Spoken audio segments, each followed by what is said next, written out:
If you follow this method every day, you will start speaking English within 30 days. Believe me, this is not clickbait. This method is not impossible to apply, and it will not take up too much of your time. All you need is patience. If you're ready, let's explain step by step what kind of study method you should follow. The first step is extremely simple but also extremely powerful. You choose one topic, just one, not 10. Not everything, just one topic that feels interesting to you, something you actually care about.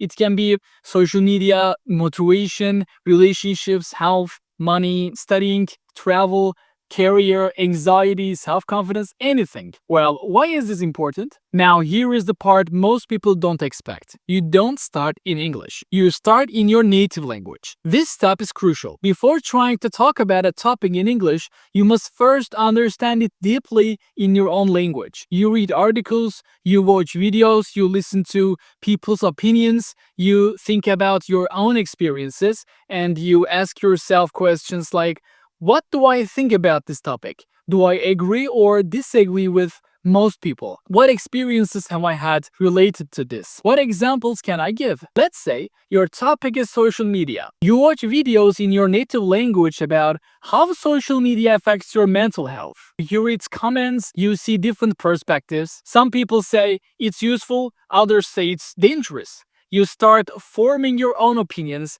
you start developing ideas. This is not English practice yet. This is idea building. And idea building is the foundation of speaking, because here is the truth. If you don't have ideas, you will have nothing to say in any language. Once you feel like you understand the topic well in your own language, then you move to the next step. Now you switch to English. You start watching YouTube videos, listening to podcasts, or maybe reading simple articles about the same topic, but in English. And this time, something very interesting happens. You are no longer watching just to understand the words. You are watching to understand expression. You already know the ideas, now you are discovering how English speakers express those ideas. For example, in your native language, you think, spending too much time on social media is harmful. Then you hear someone in a video say, excessive use of social media can have a negative impact on mental health. That sentence hits differently because it's not just English anymore. It's your thought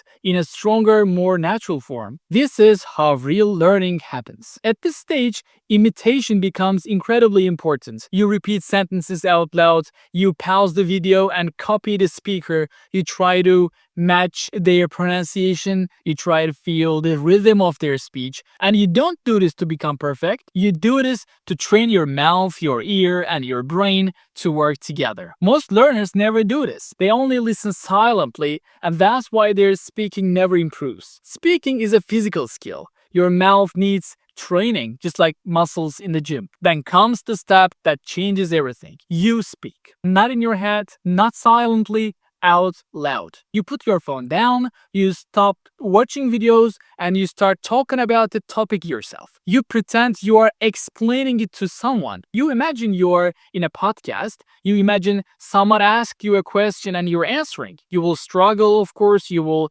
pause, you will forget words, you will make mistakes, and all of that is perfect because this struggle is the training. Maybe on the first day you can only speak 30 seconds, that's okay. Maybe your sentences are simple, that's completely okay. Maybe you repeat the same words many times, that's okay too. What matters is that you're actually using English to express your own thoughts. Now take it one step further. Record yourself. When you listen to your recording, you will notice things. You will hear where you hesitate. You will notice which words you avoid. You will hear your mistakes, not to judge yourself, but to understand yourself. Then you go back to the videos you watched before, and suddenly you start noticing things more clearly. You recognize expressions, you understand structures better, you realize how you could say something more naturally. Then you speak again, and again. This process might sound simple, but it is incredibly powerful. Because now you're not studying English, you are using English. You are building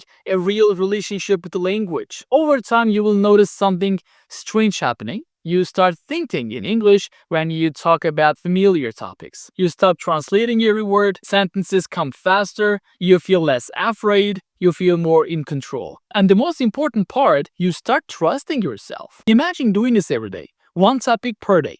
Real ideas, real speaking, real progress, not perfection. After 1 week, you will already feel different. After 2 weeks, you will notice your confidence growing. After 1 month, you will look back and realize you are no longer the same English speaker. Not because you learned thousands of new words, not because you mastered every grammar rule, but because you built a habit of using the language. That's the difference between learners who stay stuck for years and learners who actually become fluent. Fluency doesn't come from knowing more. Fluency comes from using more. And if you're willing to trust the process, stay consistent and stop waiting to be ready before speaking, you'll realize something powerful. You were always capable of speaking English. You just needed the right way to practice.